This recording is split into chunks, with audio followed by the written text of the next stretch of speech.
बिहार के पटना शहर में एक पीर मुहानी नाम का एरिया पड़ता है। एक शाम पीर मुहानी के इसी सरकारी स्कूल में पढ़ने वाले हमारे एक सब्सक्राइबर रतन भाई अपने कुछ दोस्तों के साथ स्कूल के कंपाउंड के अंदर ही शॉर्ट पिच क्रिकेट खेल रहे थे और तभी इनकी नजर जस्ट बाजू वाली बिल्डिंग के सेकंड फ्लोर पर जाती है। इसने देखा कि स्कूल की एक लड़की खुले बालों में कॉरिडोर के सीढ़ी के पास खड़े होकर लगातार किसी को देखे जा रही थी। रतन ने पहली दफा तो इसे इग्नोर कर दिया, पर 5-7 मिनट के बाद जब उसकी नजर दोबारा उस लड़की पर पड़ी तब भी वो उसी पोजीशन में खड़ी थी। उसकी गर्दन थोड़ी सी अपने दाहिने कंधे की तरफ मुड़ी हुई थी। दोस्त रतन को यहाँ कुछ अजीब सा फील हुआ और ये अपने एक साथी के पास जाकर उस लड़की के बारे में बताने लगता है कि यार ये तब से वहाँ सीढ़ी के पास खड़े होकर किसी से बात कर रही है। और इसी बातचीत के दौरान इन सबको अपने उर्दू वाले टीचर की चीख सुनाई देती है। सब भागकर उस क्लासरूम की तरफ जाते हैं और वहां पहुंचकर जो इन्होंने देखा ना भाई, इन सबके रोंगटे परपेंडिकुलर हो गए एकदम।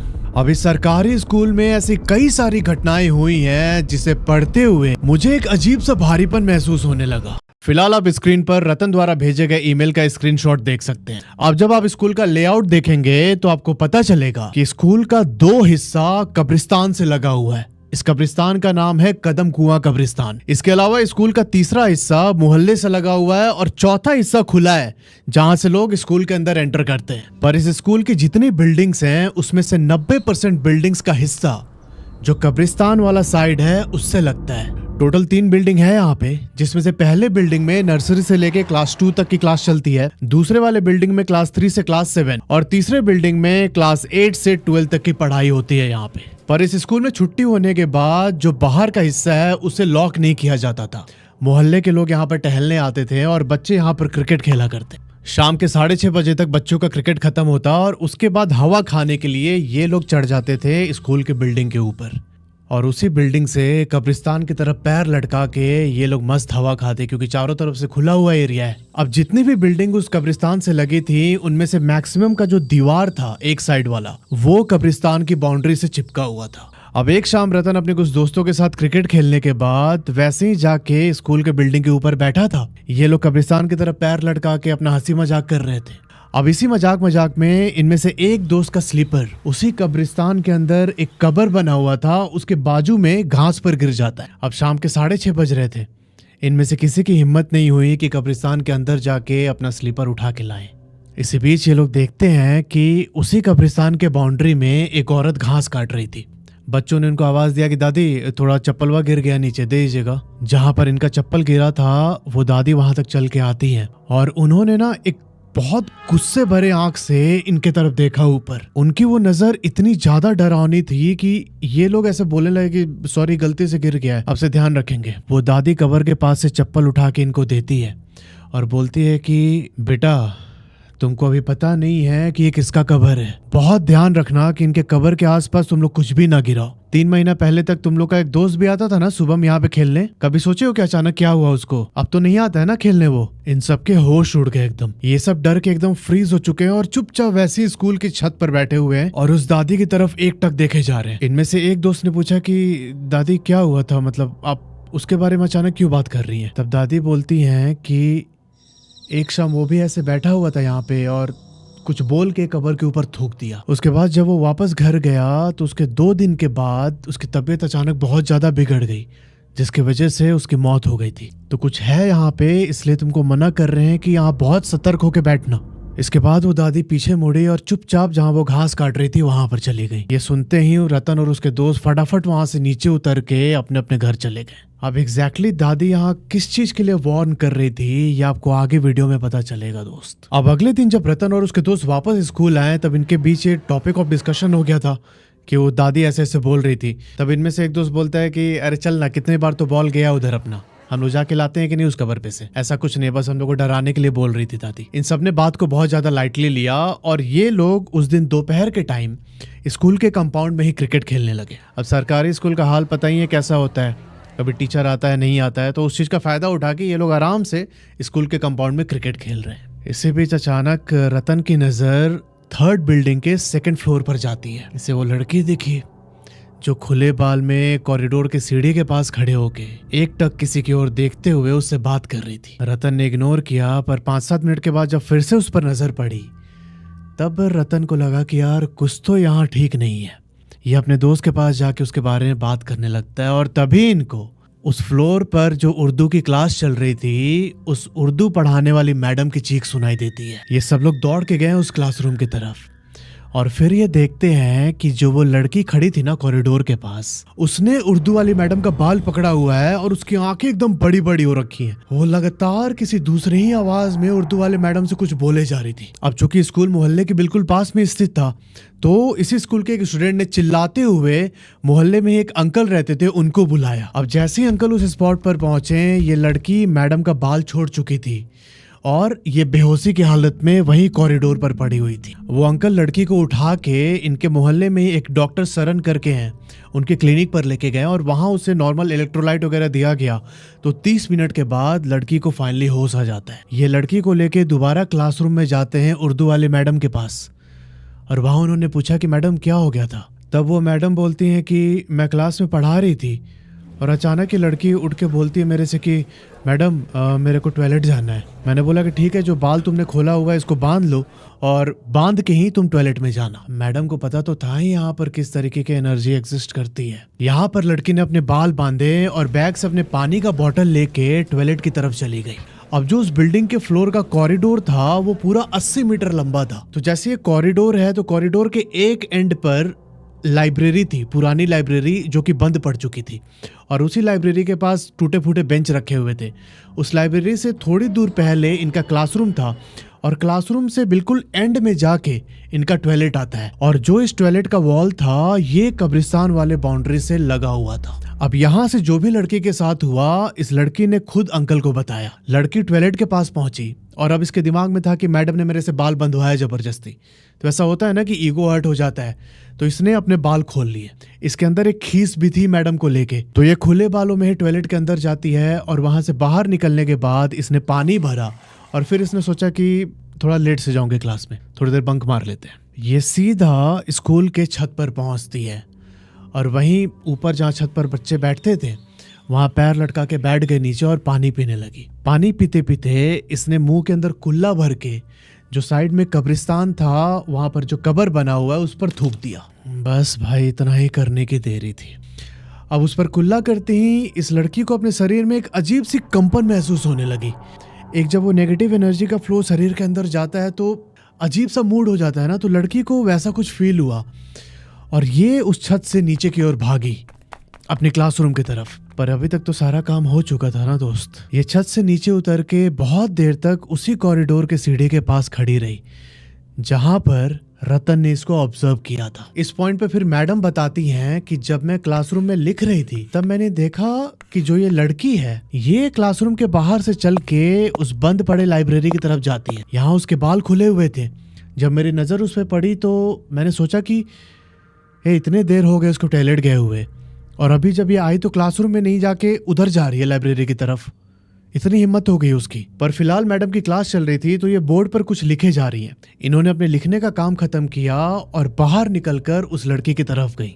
इन्होंने देखा कि लड़की उस बंद पड़े लाइब्रेरी के बाहर जो टूटे फूटे बेंच थे उसकी ओर खड़े होके गर्दन राइट शोल्डर की तरफ थोड़ा सा टिल्टेड था और जो उसके हाथ थे ये बहुत ज्यादा टाइट हो रखे हैं। एकदम ऐसे पोजीशन थी उसकी उंगलियों की और मैडम को ऐसा फील हुआ कि वो लड़की ना शायद खुद को किसी चीज से छुड़ाने की कोशिश कर रही थी। उस समय तो मैडम को समझ नहीं पाई।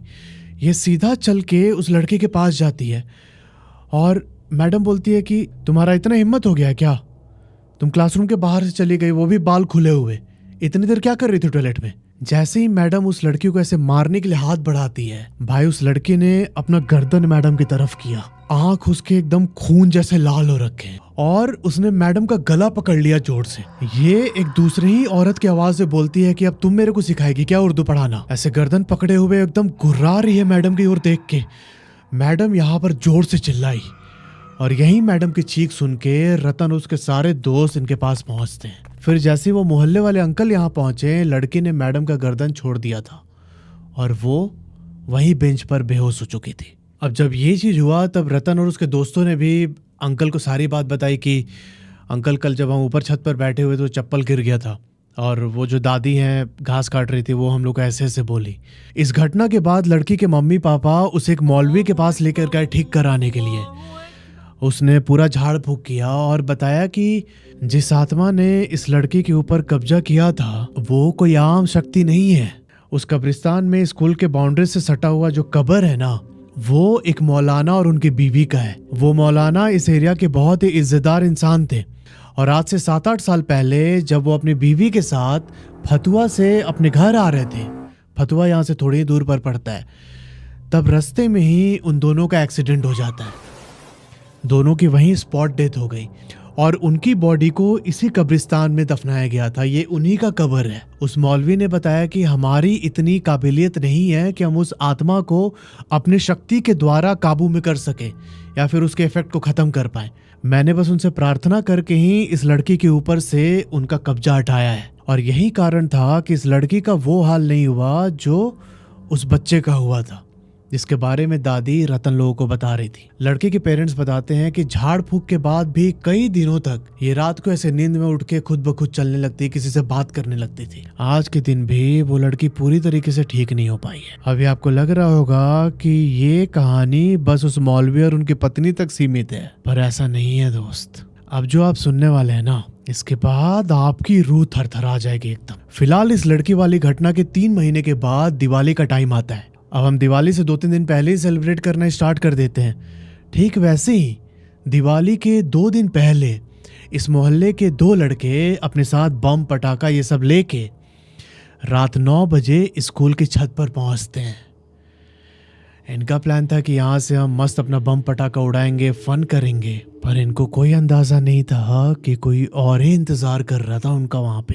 अब इनमें से एक लड़का जहां छत की एंट्रेंस थी वहां पर खड़ा हो जाता है और दूसरा लड़का अपने साथ रॉकेट लेके जो छत का दूसरा एंड था जो कब्रिस्तान से लगा हुआ, वहां पर खड़ा होके रॉकेट चलाने लगा। पहले रॉकेट में उसने आग लगाई, बहुत सही से ऊपर गया, पर जैसे ही इसने दूसरे वाले रॉकेट में आग लगाई वो रॉकेट टिल्ट होके छत के पैरेलली चल पड़ा। जो लड़का छत के एंट्रेंस के पास खड़ा था, इसने देखा रॉकेट को अपनी तरफ आते हुए तो ये भाग के नीचे उतरा और जैसे ही ये छत से नीचे उतरकर 2nd फ्लोर पर पहुंचता है, इससे पास वाले क्लासरूम से किसी आदमी के रोने की आवाज आने लगी। उस आवाज में बहुत ज्यादा पीड़ा थी और फिर इसने महसूस किया कि वो आदमी की रोने की आवाज धीरे धीरे इसके और करीब आ रही है। भाई ये जोर से चिल्लाता अपने दोस्त को कि यार नीचे आ जल्दी उतर के, क्योंकि इसका साथी तो छत के दूसरे एंड पर खड़ा था ना जहाँ से रॉकेट चला रहा था, कब्रिस्तान से सटा हुआ एरिया।